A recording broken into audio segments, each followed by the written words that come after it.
Praise the Lord. வெளிப்படுத்தின விசேஷம் 3ஆம் அதிகாரம் 8ஆம் வசனம். உன் கிரியைகளை அறிந்திருக்கிறேன், உனக்கு கொஞ்சம் பலன் இருந்தும் நீ என் நாமத்தை மறுதலியாமல் என் வசனத்தை கை கொண்டபடியினால் இதோ திறந்த வாசலை உனக்கு முன்பாக வைக்கிறேன், அதை ஒருவனும் பூட்ட மாட்டான் என்று சொல்லி வாசிக்கிறோம். பிரியமானவர்களே, ஒரு காட்டுல ஒரு அழகான குரங்கு ஒண்ணு வசிச்சுட்டு வந்துச்சாம்.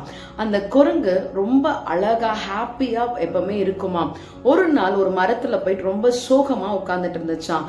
அப்ப அந்த வழியா வந்த ஒரு தேனி அந்த குரங்க பார்த்து கேட்டுச்சான், ஏன் ட்விங்கிள் நீ வந்து ரொம்ப ரொம்ப சோகமா உட்கார்ந்து இருக்கிற அப்படின்னு கேட்ட உடனே அதுக்கு அந்த தேனி கிட்ட அந்த குரங்கு சொல்லுச்சான், நான் ரொம்ப நாளா ஆசையா பார்த்து எப்ப பழுக்கும்னு சொல்லி நான் காத்து கொண்டே இருந்த தர்பூசணி பழத்தை நான் எடுத்துட்டு வரும் பொழுது எங்க அண்ணன் பார்த்துட்டு கேட்டான், நான் கொடுக்க மாட்டேன், நான் வீட்டுக்கு போய் தர, 2 பேரும் ஷேர் பண்ணி சாப்பிடலான்னு சொன்னேன்.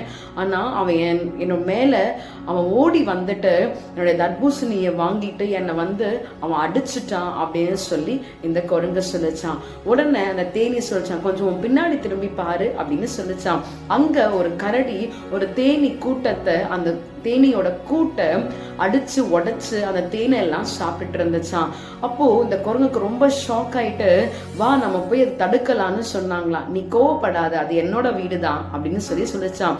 உடனே இந்த ட்விங்கிள்ன்ற குரங்குக்கு ரொம்ப ரொம்ப ஷாக் ஆயிட்டு, என்ன சொல்ற, உன்னுடைய கூட்ட போய் இப்படி பண்ணிக்கிட்டு இருக்காங்க, நீ இப்படி பார்த்துட்டு இருக்கியே அப்படின்னு சொன்ன உடனே, நீ எதுக்கெல்லாம் கவலைப்படாத, இந்த கரடி நிறைய முறை இப்படி பண்ணிருக்கு, ஆனா ஆண்டவர் எங்களுக்கு பலனை கொடுத்திருக்காரு, மறுபடியும் எங்க பலத்தினால நாங்க தேனிய சேர்த்து நாங்க வைப்போம் அப்படின்னு சொன்ன உடனே இந்த குரங்கு, அப்ப நானும் ஏசப்பா பிள்ளை தானே, அப்ப எனக்கு இருக்கிற இன்னும் பலத்தினால நான் நிறைய தர்பூசணிகளை விதைச்சு நான் சாப்பிடுவேன் அப்படின்னு சொல்லிட்டு இந்த குரங்கும் தன்னை தேற்றிக் கொண்டதாம்.